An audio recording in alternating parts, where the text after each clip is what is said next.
आप सभी को नमस्कार। आज बात होगी न्याय की, जातिवाद की, कानून व्यवस्था की और उस पर हुई राजनीति की। एक आईपीएस मिस्टर वाई पूरण कुमार एडीजीपी और मिस्टर संदीप लाठर एएसआई की ये घटना कुछ चिल्ला चिल्ला के बताती है। क्या हरियाणा का असल मुख्यमंत्री कौन है? कानून मुंह और जाति देखता है। जब समाज को विभाजित करना हो तो कौन नेता और गुरके आते हैं? न्याय दिलाना हो तो कौन दहाड़ता है? जैसे सरकार चाहे तो बिना संबंध के भी आईएएस पर एफआईआर करा सकती है। कैसे न्याय की लड़ाई को जातिवाद और करप्शन में बदल सकती है? कैसे सरकार समाज को बेवकूफ समझती है और कैसे हर बार एक ही चाल से समाज को उल्लू बनाती है और समाज उल्लू बन भी रहा है। एक दौर हुआ करता था जब झूठा और सच्चा सिर्फ इल्जाम लगाते ही सबसे पहले उसको पद से हटा दिया जाता था। और एक मुख्यमंत्री ने क्यों कहा, मैं तो चपरासी भी नहीं हटा सकता। एविडेंस होता है। तो जब काफी गहमागहमी हुई तो सीएम ने कहा, मैं जो बात हुई आपसे बिल्कुल स्पष्ट दूंगा, सीएम ने कहा उनको कि सस्पेंड कर दो इनको दोनों को। आप ध्यान से सुनना भाई साहब, सीएम ने कहा कि इनको सस्पेंड कर दो। चीफ सेक्रेटरी का खुल्लर तुरंत खड़ा हुआ, कह रहा जी ऐसे नहीं कर सकते। मैंने कहा मुख्यमंत्री तू है कि भाई ये नायब सैनी है? जब मुख्यमंत्री कह रहा तो सस्पेंड करो। तो फिर मुख्यमंत्री कहते हैं कि मैं तो चपरासी भी सस्पेंड नहीं कर सकता। कैसे सीएम के काम केंद्रीय मंत्री श्री मनोहर लाल खट्टर कर रहे हैं? क्यों हरियाणा के सीएम की कोई नहीं मानता? लोग तो यहाँ तक कहते हैं कि सीएम की पत्नी तक को सीएम आवास में रहने की इजाजत नहीं है। और बात करेंगे पत्रकार की भाषा में चर्चित खुल्लर डॉक्ट्रिन की। अगर आज भी समाज नहीं जागा तो ये लोग फिर जातीय हिंसा करवाएंगे और मरेगा कौन? हमारे बच्चे, भाई और चाचा ताऊ। एक बात पहले ही जान ले, हरियाणा सरकार ट्रिपल के चलाते हैं, खट्टर, खुल्लर और कपूर, जिसमें हरियाणा के पूर्व सीएम है मनोहर लाल खट्टर। आज भी हरियाणा में क्या होगा, बदली से लेकर सब कंट्रोल करते हैं। और इनके सबसे पहले सबसे बड़े समर्थक हैं chief principal secretary Rajesh Khullar. Retired IAS हैं, ये कोई पोस्ट नहीं है, सिर्फ इनके लिए बनाई गई है। लेकिन आज भी हरियाणा के चीफ सेक्रेटरी से ज्यादा पावर है इनको। एक तरह से सरकार चलाते हैं पुलिस डिपार्टमेंट में डीजीपी शत्रुजीत कपूर। तथ्यों के साथ सभी से निवेदन यह है कि एक लड़ाई उनके खिलाफ जो किसी की जान को गुड्डे गुड़ियों का खेल समझते हैं। उनको ये नहीं पता जब जनता हताश होगी तो नेताओं का क्या हाल होता है। जनता को मूर्ख समझना बंद करें, देश को कानून से चलाएं, षड्यंत्र से नहीं। आज इन सभी बातों और कानून पर बात करते हैं। सबकी नजर एक घटना पर पड़ी जब एडीजीपी ने खुदकुशी कर ली। इतने बड़े अधिकारी ने अपने आप को गोली मारकर अपना जीवन समाप्त कर लिया। पूरे देश में मामला चर्चा में आना ही था क्योंकि एक एडीजीपी ने आत्महत्या की है, किसी ने मारा नहीं। ये बात तभी खत्म हो गई जब उनका सुसाइड नोट मिला, वो भी 8 पन्नों का। आरोप थे 16 अधिकारियों पर उत्पीड़न के और लिखा था जातिवाद का संघर्ष। इसमें पूर्व मुख्यमंत्री के खास अधिकारी शत्रुजीत कपूर और खुल्लर भी शामिल थे। लेकिन मुख्य आरोपी शत्रुजीत कपूर डीजीपी और एसपी रोहतक बिजानिया थे। शर्म की बात है 21वीं सदी में भी ये हाल है, वो भी भारत के सर्वोच्च पदों पर। चलिए जानते हैं पहले क्या लिखा था, जिसमें मुख्य बातें ये हैं।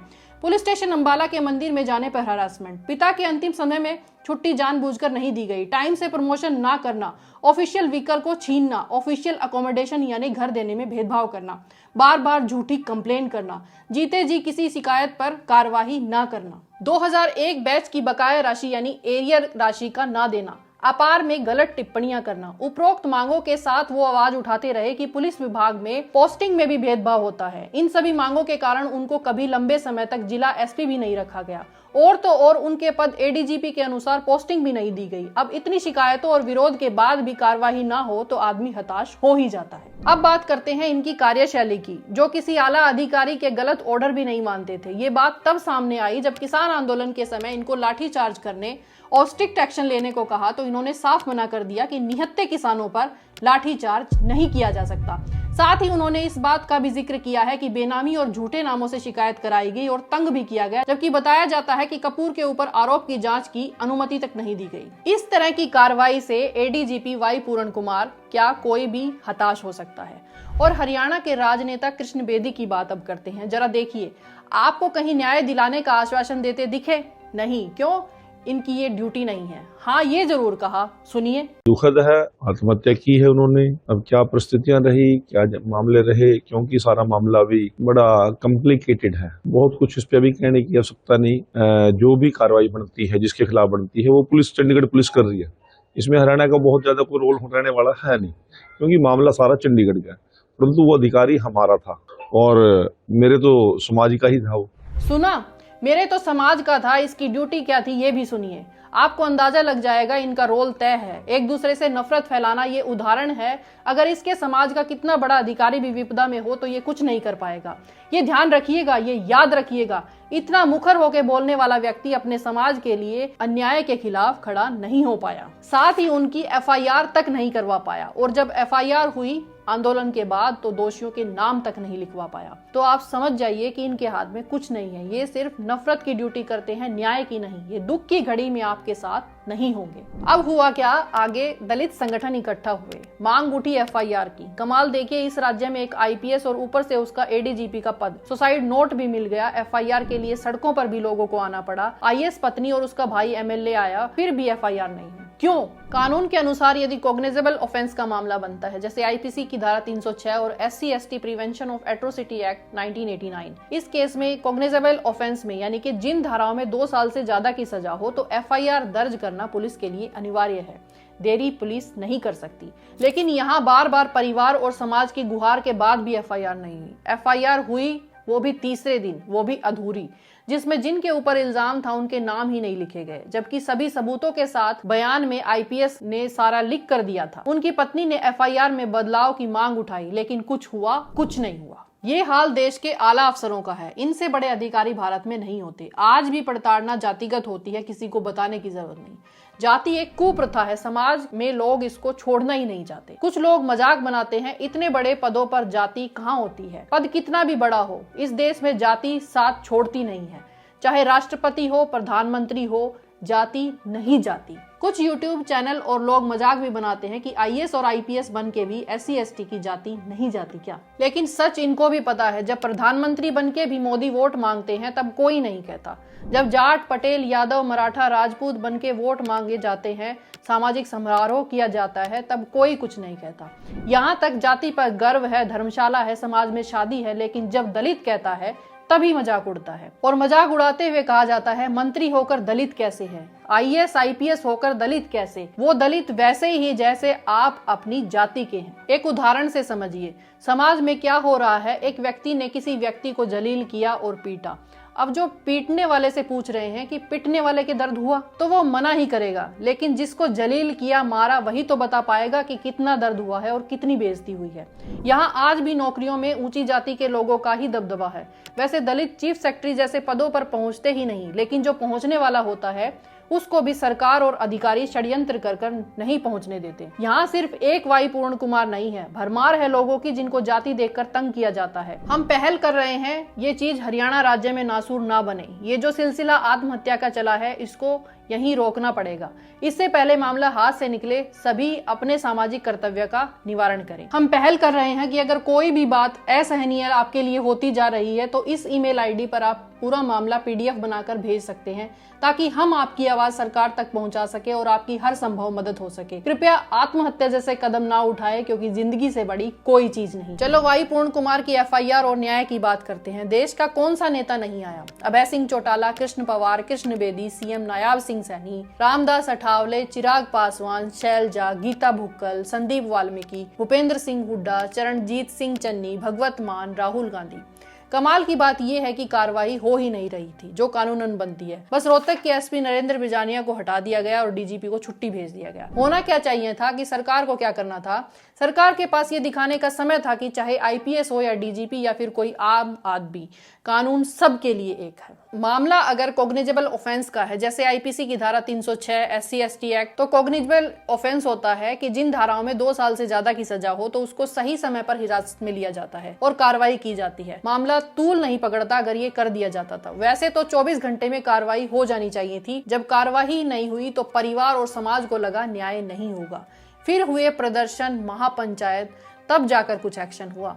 लेकिन रुकिए, अब यहाँ एंट्री होती है असली हरियाणा CM मनोहर लाल खट्टर की और जज की, क्योंकि वो किसी कानूनी कार्रवाई से पहले ही खुद फैसला सुना देते हैं। फिर एक्शन होता है। क्या? वाई पूर्ण कुमार के सुरक्षा कर्मी सुशील कुमार पर मंथली मांगने के आरोप लगाने वाले शराब ठेकेदार का वीडियो सोशल मीडिया पर फिर वायरल होता है। एक ASI जिसका नाम संदीप लाटर था, जो 2.5 लाख के रिश्वत मामले का आयो था, जिसकी शिकायत प्रवीण बंसल ने की थी, वो ADGP वाई पूर्ण कुमार के PSO सुशील कुमार पर रिश्वत मांगने के व्यापारी बंसल की FIR की जांच कर रहा था। इस ASI संदीप लाटर ने ADGP की प्राइवेट कार को रुकवा कर उसके PSO से पूछताछ के लिए कस्टडी में ले लिया और पीएसओ सुशील कुमार को कहा, इसको यानी कि एडीजी पूर्ण कुमार को क्या देख रहा है, अगली बारी इसकी ही होगी। ऐसे इंक्वायरी कौन करता है? ये तो सीधा साधा डराने का मकसद ज्यादा लगता है।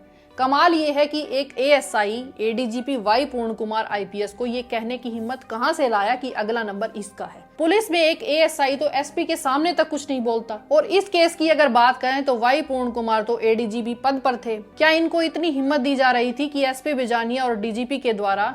आखिर क्यों? क्या पुलिस विभाग में ये सिर्फ पहला मामला था? नहीं। क्या किसी को रंगे हाथों पकड़ा? नहीं। भास्कर की रिपोर्ट के अनुसार सुनील बंसल एफआईआर मामला जिसमें प्रताड़ना हुई, एडीजीपी वाई पूर्ण कुमार को अवैध रूप से 5 दिन तक हिरासत में रखा और उसके सबूत भी सीसीटीवी फुटेज से डिलीट करवा दिए गए और सब कुछ कबूल करने के लिए इनके ऊपर दबाव बनाया गया। सवाल यह है कि ईमानदार डीजीपी और एसपी की कार्रवाई इस तरीके से होती है क्या? ये कार्रवाई कम और दबदबा और डराना ज्यादा लग रहा है। कार्रवाई तो पंजाब में डीआईजी पर हुई वो होती है, ना कि धमकियां। अगर सरकार जैसा चाहती वैसा वो नहीं कर रहे थे, या फिर वाई पूर्ण कुमार के पास कुछ अहम जानकारी थी, क्या उनके ऊपर कानूनी रूप से कार्रवाई की जा रही थी? जानना जरूरी है। या फिर एएसआई द्वारा सिर्फ वर्बल आदेशों और पीठ थपथपा के कार्रवाई उनसे करवाई जा रही थी? क्या वाई पूर्ण कुमार एक एएसआई की कार्रवाई से डर गए? लगता तो नहीं। मामला और गंभीर है। पर्दे के पीछे कुछ और चल रहा है लगता है। पुलिस विभाग में जो रंगे हाथों पकड़े जाते हैं वो भी नहीं मरते। ये तो सोचने वाली बात है। यहाँ असूल और आत्मसम्मान की बात ज्यादा लगती है। अब थोड़ा समझिए, एएसआई संदीप लाठर ने जान क्यों दी? वो तो आयो था, मतलब केस की जांच करने वाला। केस क्या था? एडीजीपी वाई पूर्ण कुमार के ऑफिस द्वारा पैसे मांगने का। पुलिस वाले एक केस होते ही जान थोड़ी ना दे देते हैं, वो भी आईपीएस। इस तरह की शिकायतें उनके पास रोज आती हैं। इस केस में जान देने का तो मतलब ही नहीं बनता। एएसआई के पास सबूत थे, सब था तो वो पूरी दुनिया को बता सकता था, या फिर सबूत की जगह सिर्फ एसपी और डीजीपी के मौखिक आदेश थे। लेकिन सोचने वाली बात आती है कि डीजीपी शत्रुजीत के छुट्टी पे चले जाने के बाद, केंद्रीय मंत्री खट्टर के विदेश से आने के बाद ही, और चंडीगढ़ पुलिस एसआईटी जिसमें मिनिमम ऑफिसर रैंक इंस्पेक्टर है, उसके नोटिस जाते ही और पूछताछ होते ही उसने सुसाइड किया। आखिर क्यों? उसके पास तो सभी सबूत थे, वर्बल आदेश चल रहे थे किसी के फंसाने के लिए जो मर चुका है। आखिर वाई पूर्ण कुमार से उनको क्या खतरा हो सकता था? जरा देखिए इस वीडियो को। एएसआई जब शूट कर रहा है तो उसकी आंखों में दिख रहा है उसके सामने भी कोई खड़ा है, और वो भी फोन से वीडियो बना रहा है। ये कौन है? एक एएसआई भी वाई पूर्ण कुमार की तरह सुसाइड नोट को फाइनल नोट लिखता है। एसपी बिजानिया और शत्रुजीत डीजीपी को ईमानदार बताता है, बीजेपी गवर्नमेंट को सही बताता है, और आईपीएस पूर्ण कुमार की पत्नी को करप्ट बताता है, और उसके बच्चों तक को इसमें घसीट लेता है। ये सुसाइड नोट कम बीजेपी सरकार बचाओ नोट और षड्यंत्र ज्यादा लग रहा था, क्योंकि वर्बल आदेशों से करी कार्रवाई सभी दस्तावेजों की एसआईटी की मांग में उलझती दिखाई दे रही थी।